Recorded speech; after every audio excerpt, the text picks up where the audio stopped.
કચ્છ જિલ્લાના પાટનગર ભુજમાં હવે લોકોને પોતાના ટેક્સના લેણા ભરવા વધુ સરળ બની રહેશે। જોઈએ એક અહેવાલ। શહેરીજનોની સુવિધા માટે ભુજ સુધરાઈ દ્વારા કચેરી ઉપરાંત 3 નવા સ્થળે વેરા વસૂલાત કાઉન્ટર શરૂ કરવામાં આવ્યા છે। ભુજ શહેરનો વિસ્તાર વધતો જાય છે ત્યારે લોકોને દૂર દૂરથી વિવિધ વેરા ભરવા સુધરાઈ કચેરીએ આવવું પડતું હોય છે, જેથી ઘણી વખત લોકો આળસને કારણે કચેરીએ ધક્કો ખાવાનું ટાળતા હોય છે। આ માટે સુધરાઈ દ્વારા લોકોની સરળતા માટે નગરપાલિકા કચેરી ઉપરાંત 3 નવા સ્થળોએ વેરા વસૂલાત કેન્દ્ર શરૂ કરાશે, જેમાં આરટીઓ સર્કલ નજીક ફાયર બ્રિગેડ શાખા ખાતે તથા મંગલમ નજીક વોર્ડ ઓફિસ ખાતે તેમજ સરપટ નાકે જૂની ઓક્ટ્રોય કચેરી ખાતે કેન્દ્ર શરૂ કરાશે।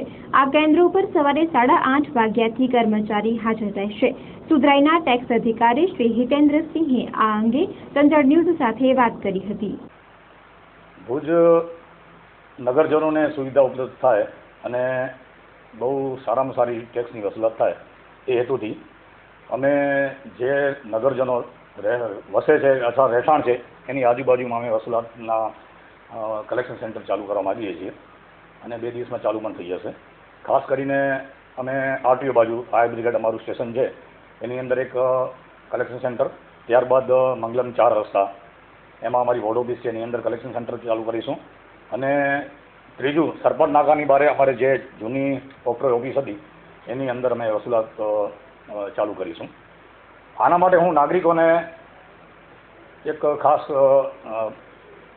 સલાહ અથવા તો એમને હું સહકાર માગું છું કે તેઓ 2008 પછીની જે કંઈ રિસિપ્ટ છે એ લઈ આવે, એટલે 2008 સુધીના જે કંઈ ટેક્સ ભર્યા હોય એ રિસિપ્ટ લઈ આવે અને જેથી કરીને અમારા એરિયા બેઝના પછીના બાકીના જે લેણા છે એ અમે લઈ શકીએ। ખાસ કરીને શું છે કે જે અમુક કર્મચારીઓ જે મતલબ કે કામ કરતા હોય, નોકરિયાત હોય અથવા તો ધંધાર્થીઓ હોય, તેઓ શું છે 10:30 પછી નગરપાલિકાની હેડ ઓફિસે આવી શકતા નથી અથવા તો એને કોઈ પ્રોબ્લેમ થાય છે। એના માટે કરી અને અમે આ કલેક્શન સેન્ટર ચાલુ કરીશું, જે સવારે 8:30 વાગે ચાલુ થશે અને 12 વાગ્યા સુધી ચાલુ થશે, ત્યારબાદ 2 કલાકની રિસેસ અને 2 થી 4 દરમિયાન આ લોકો વેરા ભરી શકશે। એટલે એ લોકોને ત્યાં જે દૂરથી અહીંયા આવવું પડે છે ટેક્સ ભરવા, એ ટેક્સ ભરવા ત્યાં એમની બાજુમાં સેવા ઉપલબ્ધ રહેશે।